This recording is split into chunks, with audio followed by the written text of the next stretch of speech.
My story begins nearly 10 years ago when I was 14. My best friend and I had gone on holiday with her family to a little caravan park in the UK. The park also had a pool, a club and a pub, an arcade. All the normal stuff. So my friend and I, both females, were hanging around in the evenings, playing some pool with a few friends we'd made and sitting with her family in the club, watching the entertainment, and we noticed a guy. Middle-aged, normal-looking guy with glasses, but we never thought anything of it. There didn't seem to be anything weird about him at all at first. One night, he even leaned against a wall while we played pool watching us, and although he never said anything, he had a little laugh when we were dicking around. Still, nothing weird entered our minds. On one of the last days of our week on holiday, my friend's family had gone swimming, and my friend and I stayed behind at the caravan, and we decided to take a little walk up the swimming pool in our PJs, being the quirky little shits that we were. Naively, our PJs were kind of like vest tops and little knocker shorts that we had bought for the holidays, so they were a little revealing. But it was hot, and there were girls in shorts all over the place, so we didn't feel too exposed. The swimming pool was next to a little cafe area, and we got a cup of tea there.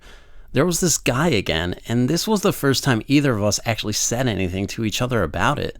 We had a little whisper to each other about how we had seen this guy a few times, and he was always on his own, which was weird at a family, kid-friendly caravan park. We kept looking up, and he was definitely looking over at us, although we tried to make it not obvious we were aware. Still not worrying too much, we got up and walked over to my friend's family. There, we talked more about how this guy always seemed to be where we were in the park at night. If we were outside on the park, he was there. In the arcade, he was there, or in the club, he was there. Talking about it more made us realize he had actually been watching us the whole time we'd been on holiday.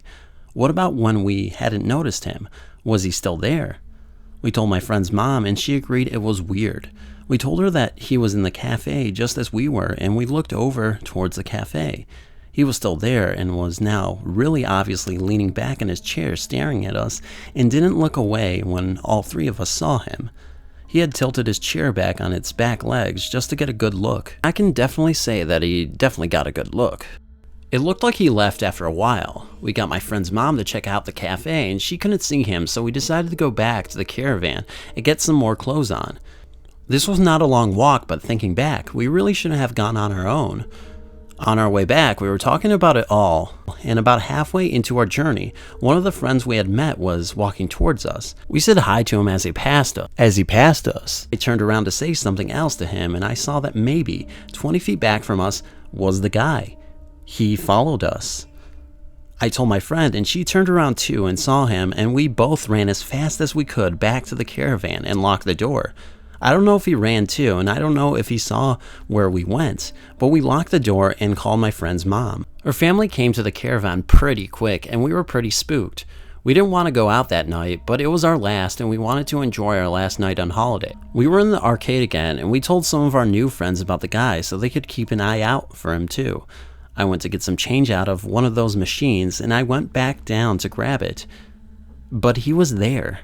I ran, grabbed my friend, and took her to the family into the next room, the pub area. He followed us in, and he sat at the bar, just staring at us. Her mom got up and told the security about this guy, and then she came back and told us that we had to get up and walk right past him out of the bar so the security could see what he was doing. This was a terrifying thing, but we did it and tried to act cool. He eyeballed us the whole entire way out, and as soon as we passed him, he got up to follow us. Thank God the security guy was watching this, as he stopped the guy straight away and kicked him out of the park entirely. If we had not noticed this guy watching us, he was willing to follow two 14-year-old girls on their own. What was he going to do? If I had not seen our friend on our way back and turned around and seen the guy, would he have followed us into our caravan?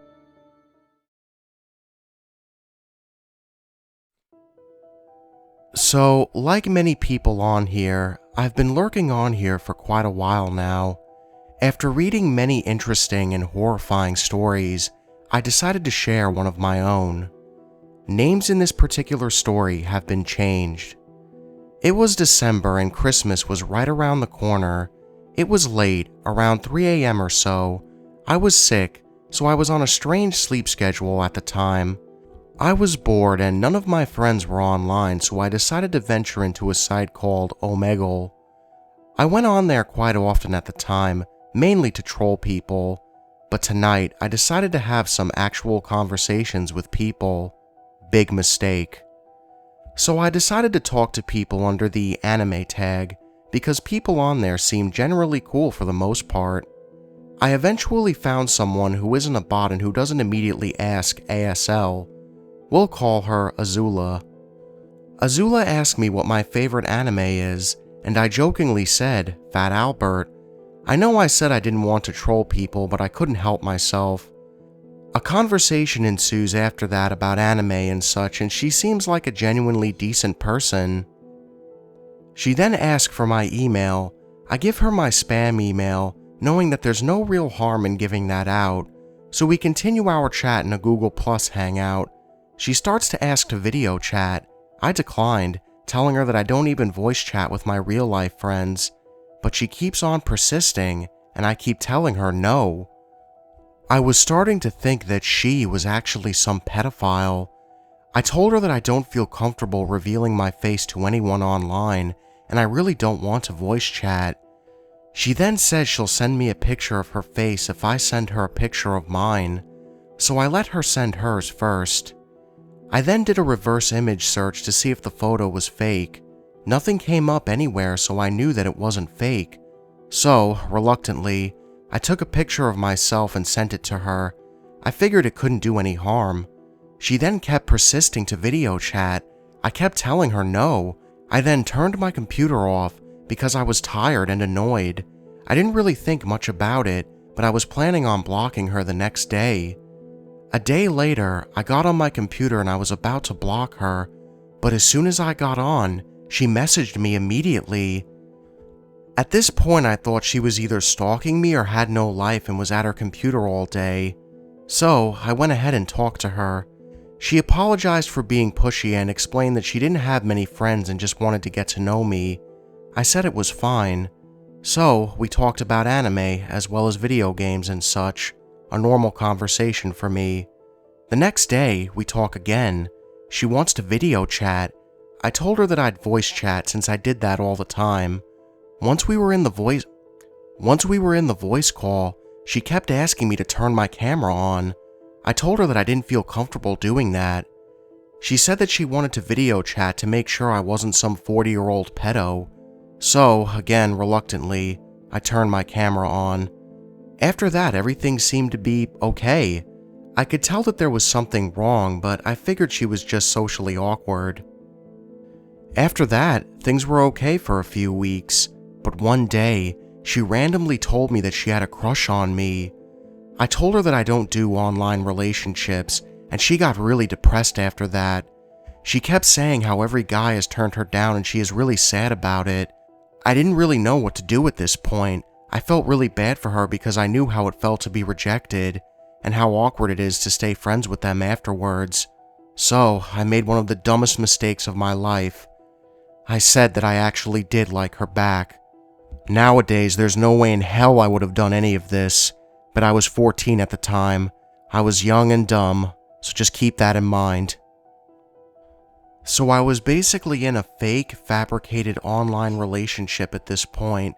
I didn't consider her my girlfriend, and only one of my friends even knew about her existence. In fact, one day he was in a group chat with us. That's when things started to get strange. In the group chat, we had a decent conversation, but it got weird after I left. Azula started asking Eric really personal questions about me. Eric gave her the runaround, telling her that she should be asking me this stuff. She was asking questions like what my last name was and where I lived. Eric didn't tell me about this, but I saw in the group chat. I thought it was really strange that she would ask him these questions, knowing that I would see them when I got back. Anyway, at this point she kept asking me what my last name was. Remember, Azula was very persistent, and she wouldn't stop asking a question even if you decline.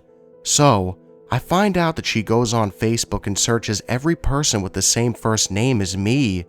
I couldn't believe it. She spent days trying to find my Facebook.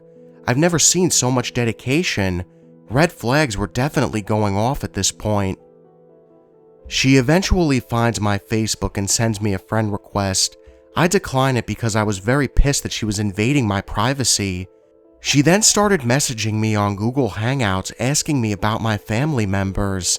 She literally wrote down a list of them all, asking them how they were related to me. I got really scared at this point. I knew I had a stalker and I did not know what to do. I blocked her on everything and deleted everything on the net that had my real name in it. I had officially went rogue. She eventually emails me on another email of mine. Don't ask me how she found it. I honestly have no clue. Perhaps it was on my Facebook before I deleted it.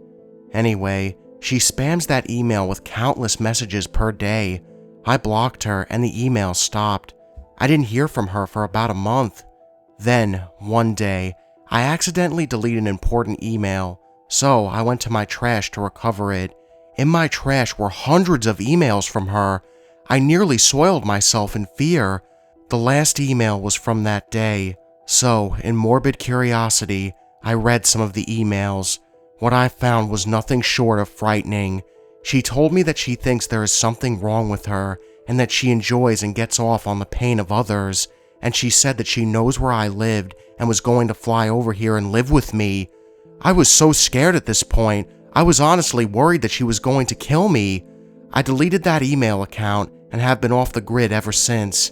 So, crazy sadistic stalker on the internet, let's not meet ever again.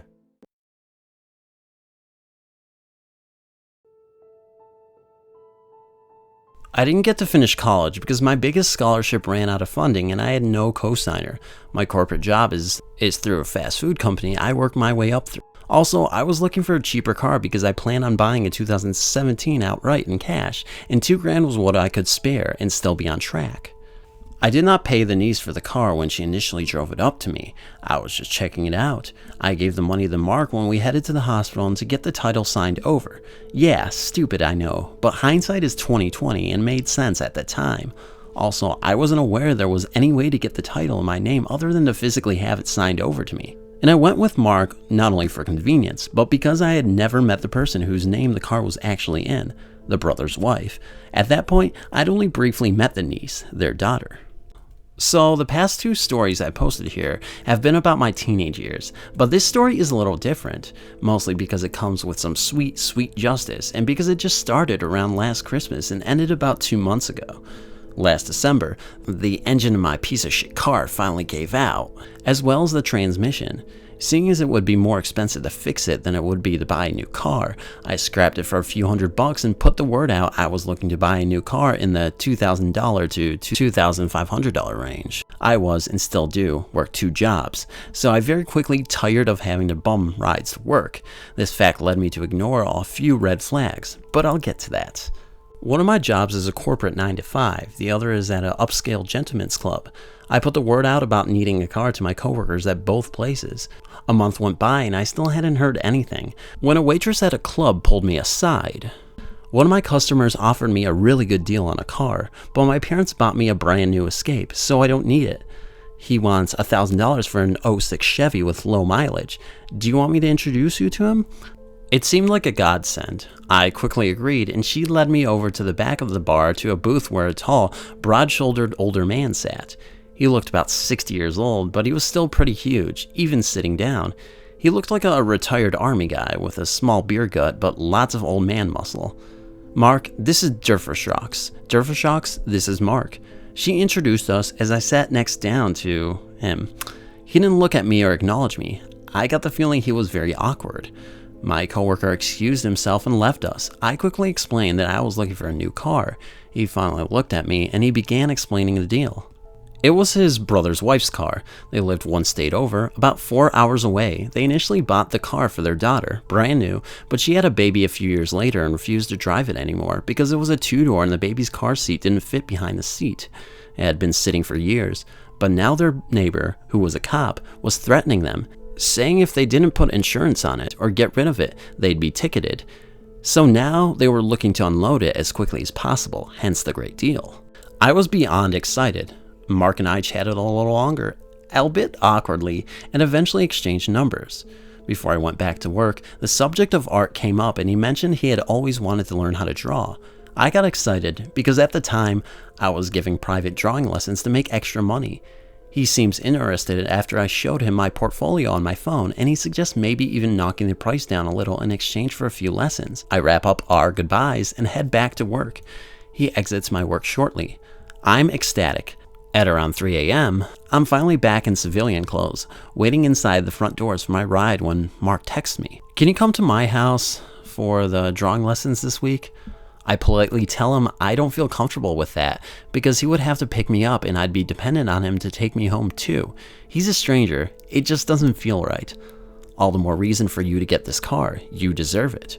I agree, brushing off the second half of the sentence. He's probably just a little lonely and trying to be nice. We set up a date to meet in public so I can check the car out.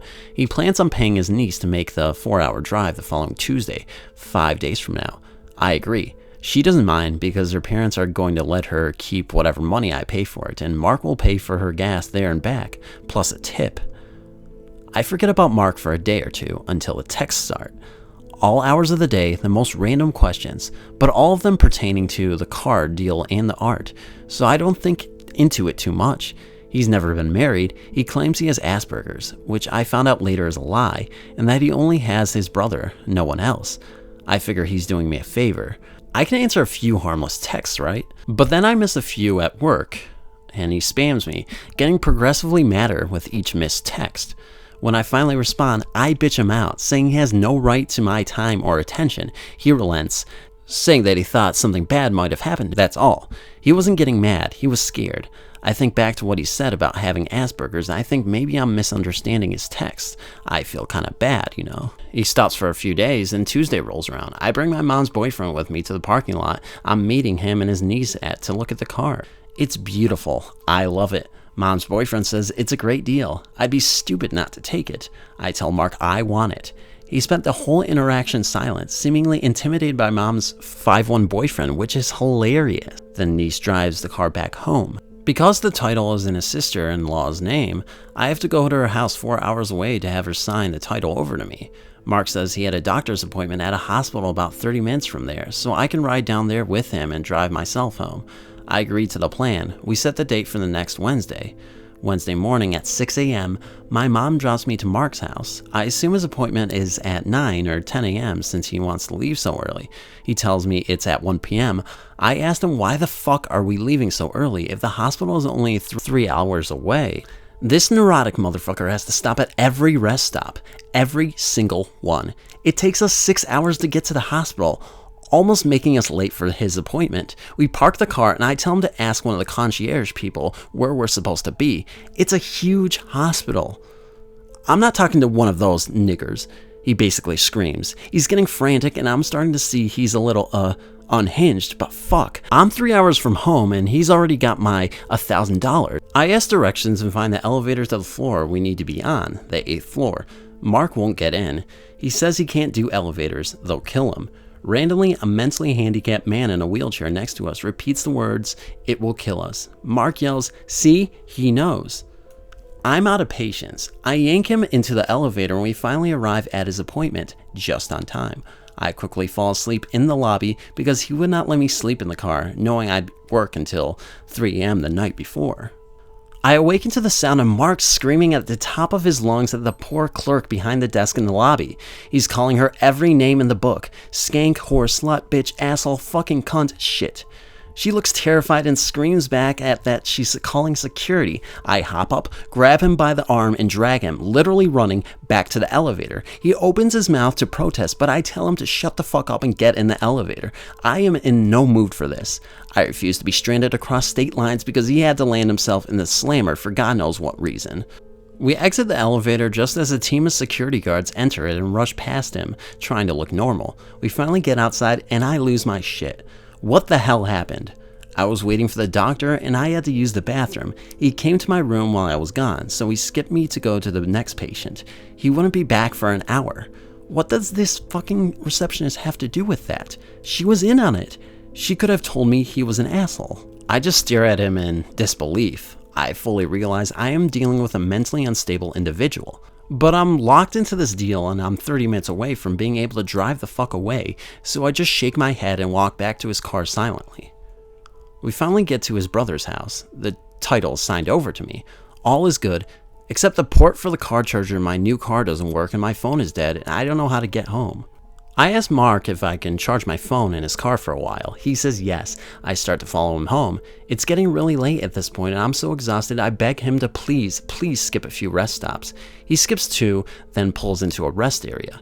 He hops out of the car with a childish grin. You like what I did there? I skipped 2. Fuck me. I check my phone, 50%, good enough. I'm so done with this guy. I tell him goodbye and thanks, but I'm gonna take off now. He seems confused. I ignore it and absolutely floor it home. Then the texts start.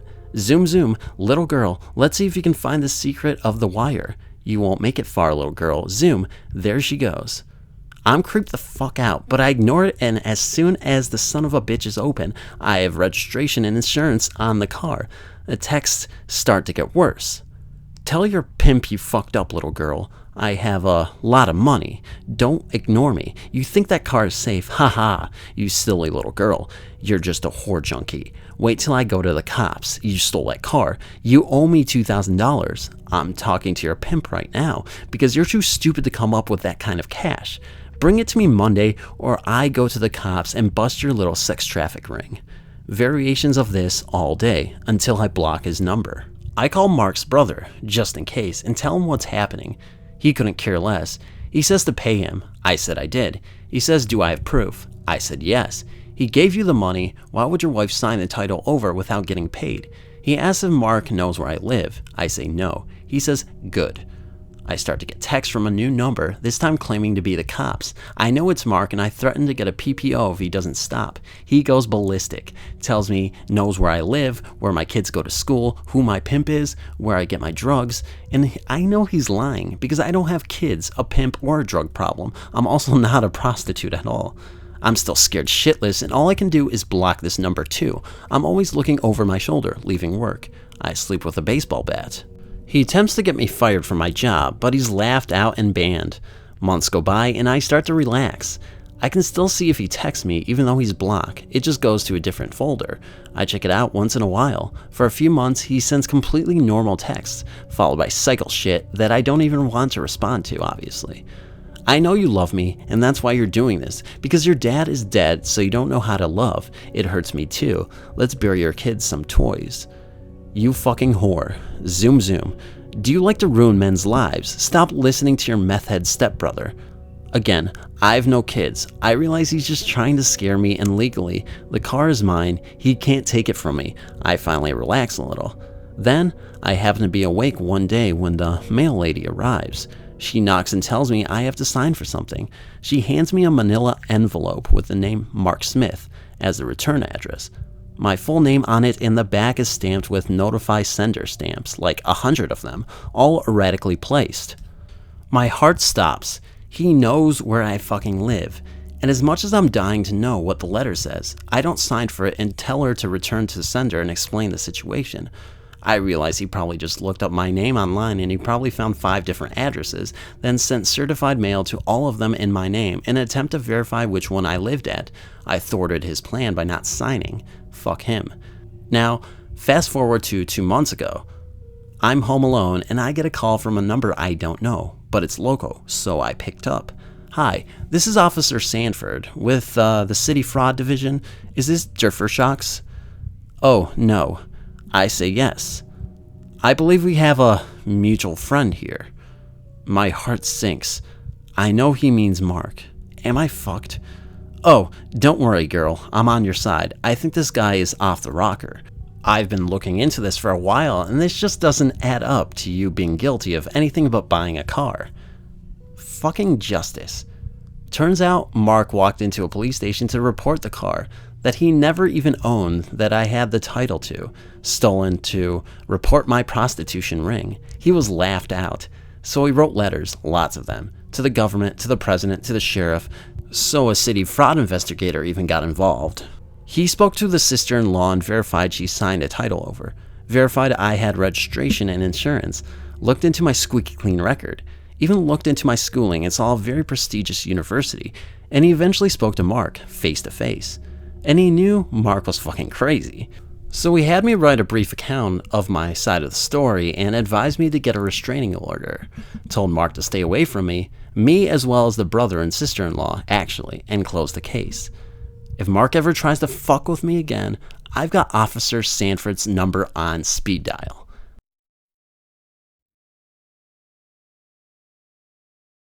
First thing you should know about me before reading my encounter is I have a pretty bad anxiety disorder. This is due to certain events that happened in high school, and I still struggle with them today. However annoying or frustrating it can be, a few years ago my anxiety issues actually saved my life. After I graduated high school, I moved to a small city in southern Ontario, Canada called Kitchener. I hated the idea of living on a residence since I'm not the most social person, so I moved into a house with 2 friends from home and 2 other guys that were already living in the house. I'm a very independent person, so I thoroughly enjoyed having my own bedroom and bathroom. At this point my boyfriend and I had been together for a year, and he wanted us to move in together. However, I refused. I love him, but I need my own space, and a lot of it sometimes. A couple of weeks into the school year, I was invited to go to a house party not far from my house. I don't typically like going to parties because of my anxiety. I get very anxious being around a large number of people, but I decided to go and be a little social with some fellow classmates. I have not always gotten along with my fellow females. I find many of them exhausting to be around, so my main group of friends consist of mostly guys. I spend the majority of my time chatting with a guy I knew from my class, Alan. He is similar to me in a few ways, and we bonded over a mutual love of the Legend of Zelda series. I noticed he brought another male companion with him to this house party. I didn't notice him hanging around at first, but eventually I felt his eyes burning a hole into me, and it made me a bit uncomfortable. I tried to be friendly and introduce myself to him, but he didn't say anything, just stared at me. I shrugged it off and just figured he was shy. When the guy that was there with Alan left for the bathroom, Alan apologized for his friend's behavior. "I'm sorry about Sean. He is actually a buddy's brother. He doesn't have a lot of friends, so I said he could come along." I reassured him that there was no reason for him to apologize. I could relate to Sean on that level and felt a little bit of sympathy for him. Throughout the night, Sean's behavior did not change. Even when I was not around Alan, Sean would always stick at least 6 feet behind me, always staring at me. I felt it was time for me to leave, to which I felt quite relieved, thinking this should fill my social quota for the next couple months. My boyfriend doesn't like the idea of me walking home alone, especially this late at night. He had to work early so he could not walk me home, so Alan offered to take the walk since he knows my boyfriend quite well. Of course, since Alan was going, Sean came too. He didn't walk with us, he stayed about 10 meters behind us, which of course I felt was odd. But of course I tried not to pay attention to it. However, if you have anxiety, this is easier said than done. We made it to my house and Alan left as I was walking up my driveway. It was at this point that I realized Sean was not around. I didn't see him leave with Alan, nor did he walk up to my driveway. Again, I tried not to pay much attention to this observation, but of course it kept nagging at me, begging for me to give it my full attention. I fumbled with my keys and I was about to put the key into the keyhole when Sean popped up out of the bushes next to my door. To say it startled me would be quite the understatement. I damn near shit myself. Breathing heavily, he stared into my eyes and said, "Nice place. I'll see you later." And with that, he was gone. I hurried inside and locked the door quickly behind me. I went around to all the windows and doors, making sure they were all shut and locked. This is a part of my nightly routine, but I made sure to do it much slower tonight, double and then triple checking every entrance to the house. I went up to my room and my phone dinged as I received a notification from Facebook. It was a friend request from Sean. I ignored the request. Before I headed off to bed, my phone rang again. This time it was a message from a number I did not recognize. I never answered numbers I do not know, so I ignored it and went to sleep. When I woke up the next morning, I had 55 text messages from this unknown number. I had my suspicions that it was Sean, but now I could confirm it. I was going to school for nursing at the time, and some of his messages were about him calling me his naughty little nurse, how he wanted me to stick him with needles and then do it to himself. He would describe my body in great detail, right down to my cup size.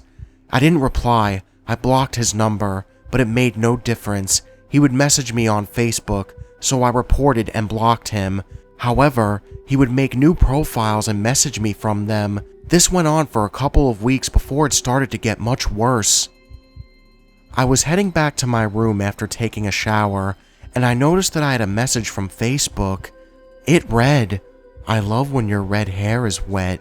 It looks like blood dripping down your body." My stomach felt like it dropped to my feet. There is a small window in my bathroom. I never felt so violated in my life. I had enough at this point and decided to call the police. I showed them all the messages he had been sending me from different accounts and numbers. I also told them about his most recent message after I left the shower. They went outside to look around the area around my bathroom window. What they found still disgusts me to this day. They found sperm all over the bush under my window. The police told me they would go and speak with him and left. I was furious they didn't do more. I head back into my room to see I have another message on my screen. "No one can save you now, my naughty little nurse." I have never felt so helpless in my life. Perhaps if more was done, it wouldn't have gotten as bad as it did. I didn't tell anyone about what was happening, especially not my boyfriend, not my parents, not my roommates, not my closest friends. No one. Things started to escalate even more. He started to follow me home when I got off work, so I always had a coworker walk with me. Since he lived in the same area, I always knew Sean was there. I could sense him following out of sight under the cover of darkness, eyes burning into me as usual. About a month later, my coworker had to go home early. He was not feeling well, and so I had to walk myself home. It had been a few days since I felt him follow me home, so I tried to tell myself that he had probably given up. It was a peaceful night, beautiful. I didn't get the usual feeling that Sean was following me, to which I felt relieved. Maybe it was finally over, I thought to myself, but boy was I ever wrong. Another benefit to having an anxiety disorder, in my case at least, you become very aware of your surroundings. I know everything about my house and where everything is supposed to be. My roommates all went to their families' homes for the weekend, so I knew I wouldn't be coming home to a fully locked and secure house. Walking up to the front door, I get this feeling that something was terribly wrong. I unlock the door and step inside. I walk into the living room where we had a sliding glass door leading out to the patio. It was then that I stopped dead, and I noticed it. The sliding door was not locked properly. The lock on it is kind of hard to push down for it to lock all the way.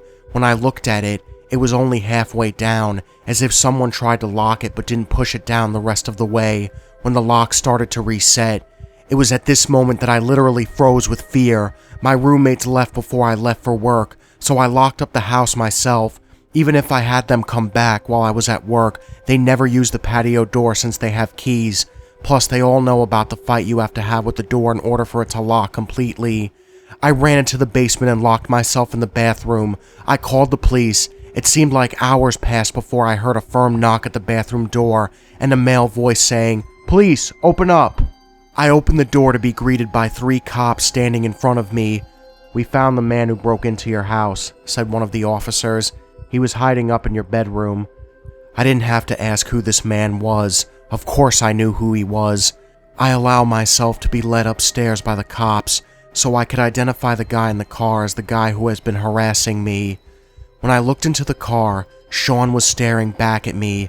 He smiled menacingly up at me. "That's him," I said softly to the cops. Before I turned to walk back into the house, I saw him mouth the words, "I'll see you later, my naughty nurse." I was told when the police found him in my room, he was hiding under my bed with a weapon. I didn't want to know the details about this weapon, since I was already scared enough. There is no doubt in my mind that my life would have been ended had I not been as observant as I am. He was sent to jail, and my life has changed forever. For someone as independent as I am, to change into a person who is petrified to be by themselves concerned a lot of people around me. I couldn't bring myself to tell anyone, especially my boyfriend. I never wanted to worry any of them, especially my family. I found out a few weeks ago that he was released from jail, and I received a notification on Facebook from him sending me a friend request. In conclusion, creepy, potential homicidal ex-stalker, let's not meet. Hey guys, thank you all for watching, and if you enjoyed this video, make sure you hit that subscribe button and join the Nightmare Army. I'm always looking for new soldiers in my Nightmare Nation. As always, guys, I want to give a big thank you to Phantom of Darkness for helping me out with this video. Thank you so much, man. You are awesome. And if you guys haven't, please check out Phantom of Darkness. He's got a lot of really great videos that I definitely think you guys will like. So anyways, guys, how's everybody's night going? I swear to God, last night, my PlayStation 4, oh my God. Has anybody ever had that problem with their PS4 where the disc just keeps spitting out constantly and you can't put the disc back in? I swear to God, last night, I was totally freaking out. Like, oh God. You know, it's always when everything's all calm and settled and you're relaxed after a long day of work and a long day of editing that shit has to happen. I swear to God, I was going to turn into the Hulk and just like, oh, Jesus Christ. I mean, I think I did fix it, but just, I don't know if it's a temporary fix, and I want to know, does anybody else have that problem, and can you tell me in the comments how to fix it? Because I swear to God, last night, I was going to explode. I mean, like, my mom actually, like, came into my room, and she's like, are you okay? What's wrong? And my hair literally looked like Super Saiyan hair. It was like all the way up. I looked like a madman running around my room trying to find one screw to fix it. Oh, God, it was crazy. But anyways, guys, as always, thank you all for watching. And just remember, the best ideas always come out of nightmares.